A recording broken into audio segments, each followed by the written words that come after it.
Еще раз здравствуйте, в студии Вестника Кавказа Гия Саралидзе, а значит мы продолжаем говорить о самых главных и самых интересных событиях в мире футбола. И на этот раз я хочу поговорить об английском футболе.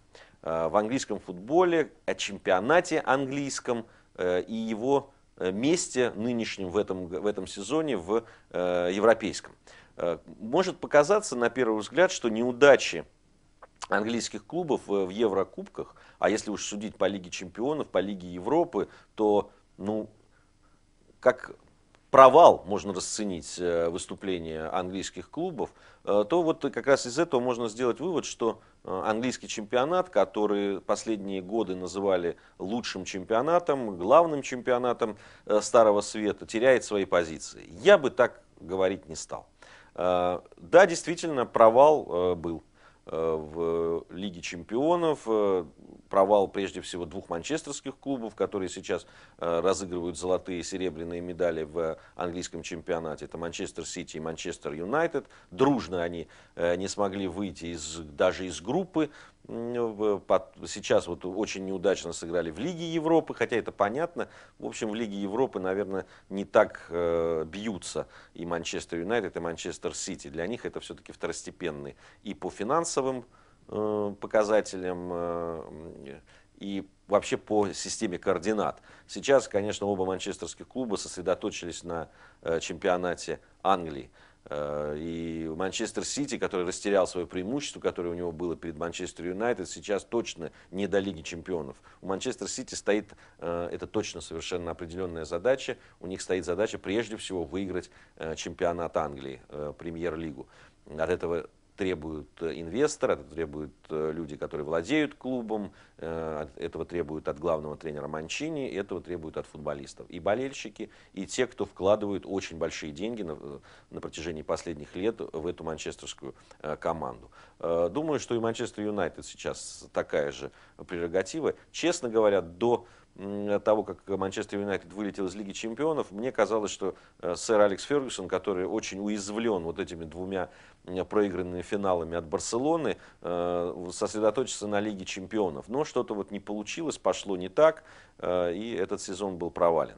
Но все равно, несмотря на там поражение Арсенала от Милана 4-0 в той же Лиге Чемпионов, несмотря на проблемы английских клубов по всем фронтам на Еврокубках, все-таки я бы не стал говорить о том, что чемпионат Англии теряет свои позиции. Во-первых, чемпионат Англии остается одним из самых финансово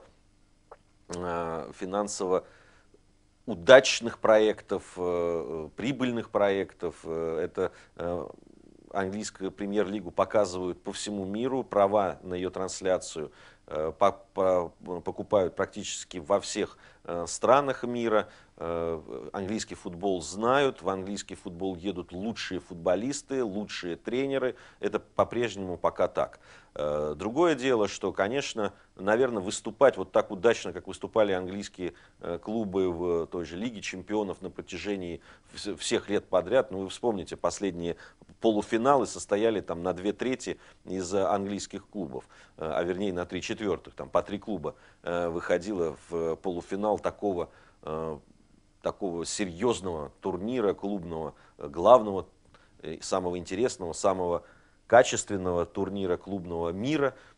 Почти по 3 команды представляли английский чемпионат. Ну, наверное, не может все время так складываться. Бывают естественные какие-то провалы. Ну вот, наверное, на этот сезон как раз такой провал и пришелся. Здесь, мне кажется, еще стоит отметить то, что внутри самого чемпионата английского начались смещаться приоритеты. Была там большая четверка, пятерка, которая там состояла из определенных клубов. В нее вмешались сейчас тот же Манчестер Сити, стал одним из доминирующих. То есть вот эти сдвиги в самой структуре английского чемпионата приводят к тому, что на первый план выходят другие клубы. Манчестер Сити и его проблемы в той же Лиге Чемпионов могут объясняться хотя бы тем, что такого опыта игры в Лиге Чемпионов в таком турнире у Манчестер Сити просто нету, как у клуба. Может быть, там есть у отдельных игроков, но вот как у коллектива нет. А это очень важно.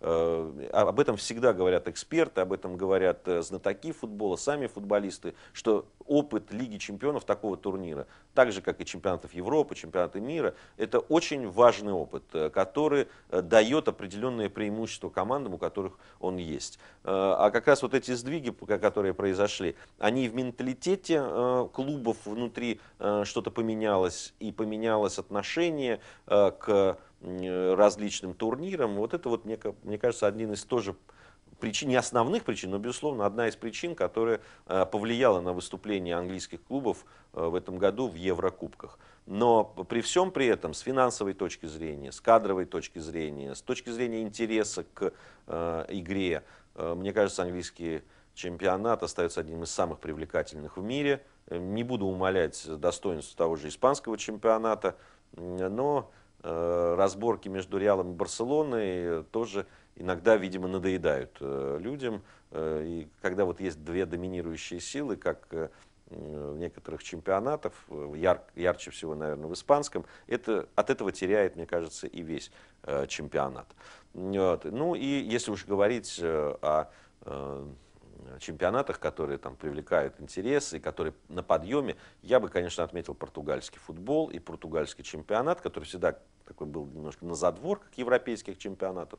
Но вот там тоже интересные происходят события, и то, как выступают португальские клубы в последнее время в европейских кубках, и как играют футболисты, и сколько талантливых футболистов по-прежнему дает португальский футбол. Это, конечно, очень интересный чемпионат. С другой стороны, там тоже есть та же проблема, что и в Испании. Там есть две доминирующие силы. Это Порту и Бенфика, которые иногда к ним там примыкает Спортинг, но в основном тоже. И вот тоже это немного, конечно, интерес к чемпионату понижает. Конечно, такой уникальной ситуации, как в Англии, где постоянно что-то происходит, меняется, где есть не просто большая двойка, вернее, малая двойка, как вот в этих чемпионатах Испании и Португалии, а там есть уже как минимум там большая пятерка. По-разному складываются их взаимоотношения в каждый чемпионат. Кто-то выходит наверх, кто-то выходит. Но постоянно есть интрига перед чемпионатом и во время его. Все время кто-то выстреливает. Это очень интересно, поэтому, несмотря на вот такие локальные, на мой взгляд, поражения английских клубов в этом сезоне, их не очень удачное выступление, ну, прям скажем, очень неудачное выступление в Лиге Чемпионов особенно, я бы все-таки пока английский футбол, английский чемпионат поставил на первое место. На этом все. Встретимся с вами примерно через неделю и будем говорить о самых главных событиях в мире футбола. Поговорим, конечно, и о том, как сыграет армейский клуб ЦСКА в повторном матче с мадридским Реалом. Будем надеяться, что футбол есть футбол, мяч круглый, как известно, и армейцам повезет. На этом я с вами прощаюсь. Пока.